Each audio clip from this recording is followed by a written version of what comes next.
Hello and welcome to Little Decisions. I'm your host, Victoria Cooper. What did you think of that intro song? Great, right? I do want to take a minute at the very beginning of this episode to thank Josh for that. He helped create that song from scratch with not much help from me, if I'm being honest, and he did a wonderful job. That's just one example of the topic we're talking about today, which is be kind. Josh was kind enough to lend his services in helping me establish that song. And how have you been kind to people today? Or what's the way you share your kindness with others? Often you have a choice, and you choose to be kind even when someone else isn't. And I think that's important. Being kind is a life philosophy. It's a part of my moral compass, and as you'll soon see from my conversations at the Marigold market this weekend, it's part of a lot of people's too. And that's exciting. Today what we're going to do is we're going to first talk about what I mean by be kind and how that can fit into your everyday life. Then I do have some answers from the Marigold market on the question of the week, which was, are you a kind person? Why or why not? And I'm really excited to share those with you. I've got some quotes related to being kind, and then I have an interview with a local Wintervillian, and I'm very excited to share that with you. And then we'll look at our connection to the past and see how being kind isn't a new concept at all. After that, I'll focus on the Marigold market and a little bit about what we experienced this past weekend and what's coming up this weekend. And then I'll end with a call to action on where you can learn how to be kind or kinder to those around you. So stick around. I'm glad you're here. Words matter. In this segment, I'd like to talk about what I mean by be kind. For this episode, I want to talk about trying to be kind through all your decisions, especially those automatic ones. You know, the ones we don't even think about when we just do. I want to talk about how being kind is not some way to be sacrificial in your behavior. It's a way to be thoughtful and considerate. After all, that's what kindness means, to be attentive, considerate, and thoughtful. And those are all things I aim to be. And that's why I'm doing this.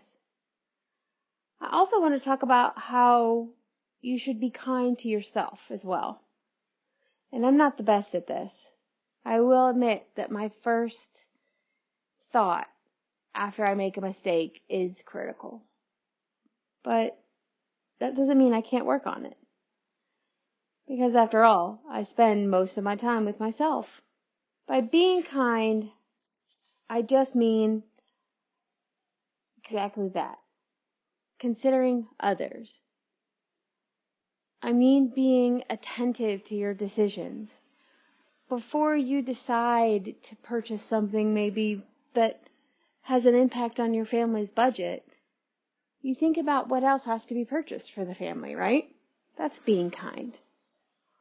Or maybe when you are leaving a grocery store and you see someone who maybe needs help loading groceries, you can always offer.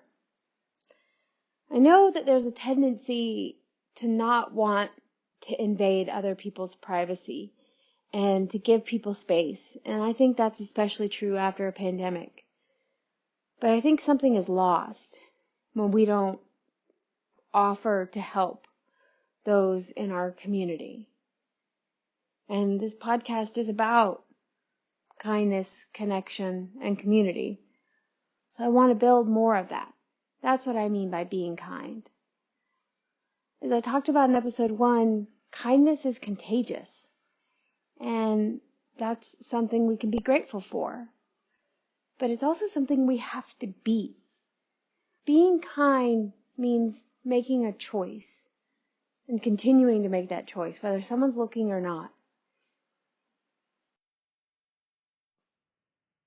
So with that thought, we transition to the question of the week. And I ask you, are you a kind person?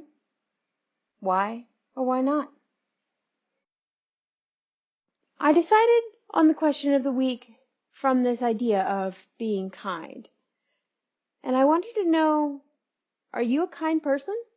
Why or why not? And I got some very interesting results. But first, I'd like to share my answer. So, the official questions of the week this week are you a kind person? Why or why not? For me, more often than not, yes, I am attentive, considerate, and thoughtful with most of my conscious decisions. I'm still learning to apply this consistently to my more automatic behaviors. But that's okay. I can learn from my experience. So, what did others at the market have to say about this? Unfortunately, my recordings from this weekend's market are not good enough to include on here, but I wanted to take a second and tell you how people answered the question of the week, the ones that answered in person. Most said that yes, they were kind, and some people almost appeared offended that I had asked, which I found interesting, and I wondered, why would you be offended if someone asked you if you were kind? But I think it was just the way I asked the question. It is a little abrasive. So if anyone felt offended that I asked them that, please know that that was not my intention. Overall, I think everyone believes that they're kind. I didn't have a single person tell me that they weren't. I did have one mother tell me that her daughter was the kindest person that she knew, and the daughter had a pineapple backpack. Coincidence? I don't think so. I also received some written answers to the question of the week, and I'd like to share those with you. This first one that I want to share, I really enjoyed. They said, I try to be kind. I work at being kind. It's hard to be kind to those who are not. And to this person, I agree. I think you do have to work at it. And it's not always easy to be kind to someone who is not. But just like you should apologize to someone if you owe an apology, regardless of if they owe you one as well, you should be kind to someone even if they're not to you. I think what I'm talking about here is more of that concept of taking the high road sometimes when you have to, and being kind. And that can be very hard. We don't want to do more than the other person. But I think that's what this podcast is about too. It's about going first. It's about opening the door for someone else to walk through. And opening doors requires more effort. We will have to work at it. So thank you to working at kindness. That's what I'll call them. This next answer is from Bob. And Bob said, I am kind because I want to be. I frequently give myself suggestions and visualization of peace, love, and kindness. Thank you, Bob, for that answer. I do love that. Did you know that your brain can't always tell the difference between a visualization and what's actually happened? I think that's pretty interesting. I'll make sure and provide more research in the episode notes. This next answer comes from someone I'm calling Hope. Hope says, I hope I am. I try to be. I want to put out what I want back. Oh, Hope, I agree with that. I agree with that tremendously. I want to put out what I want back. I want more kindness in the world too. That's why I'm doing this podcast. This next answer is from someone I'm calling Possibly. And they answered, I think I am. It's hard to know how others perceive you. And this brings up an interesting idea. Are you kind if you believe you are, or if others believe you are? And how much does each person's opinion carry water in the argument? For example, you may not believe you're kind at all, and yet everyone believes that you are. Are you in fact kind? Well, this is where I go to that idea of kindness being two parts, both being kind to the world around you and to the world inside you. So I think both matter. I think to be kind you hope others perceive you as that way. The quotes for this week's episode are not from many well-known names, but I wanted to take a different approach with the quotes this week. I also plan to read them twice and a little bit slower so that you can hopefully write them down. You can thank Grandma Pat for that suggestion. The first quote comes from Steve Marigold. Quote, "A kind gesture can reach a wound that only compassion can heal." End quote.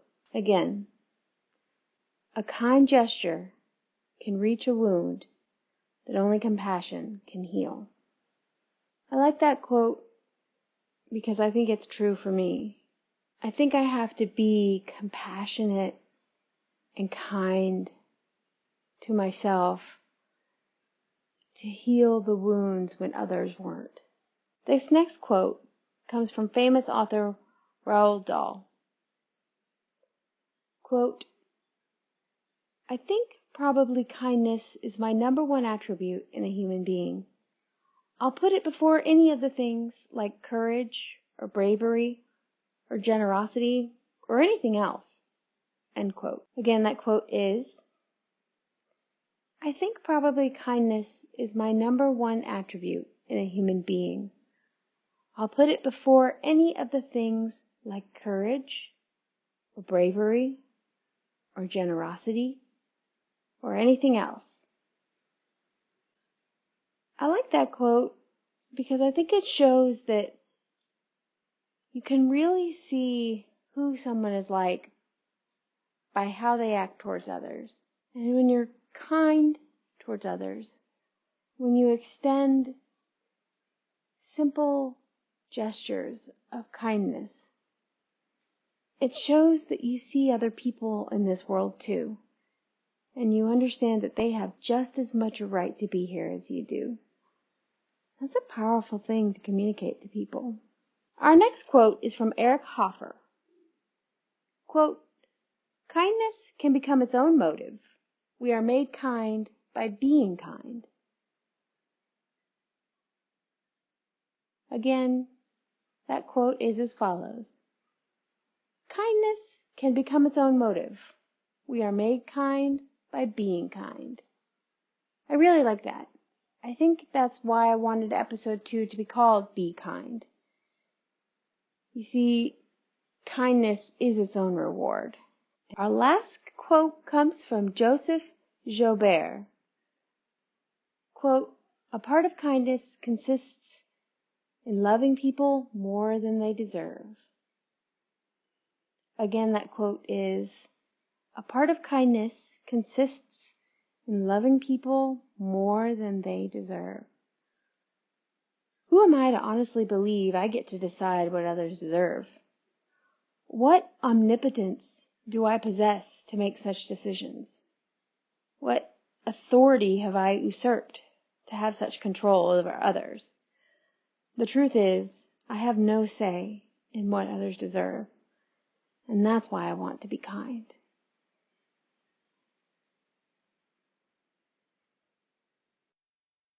The concept of being kind is not something new.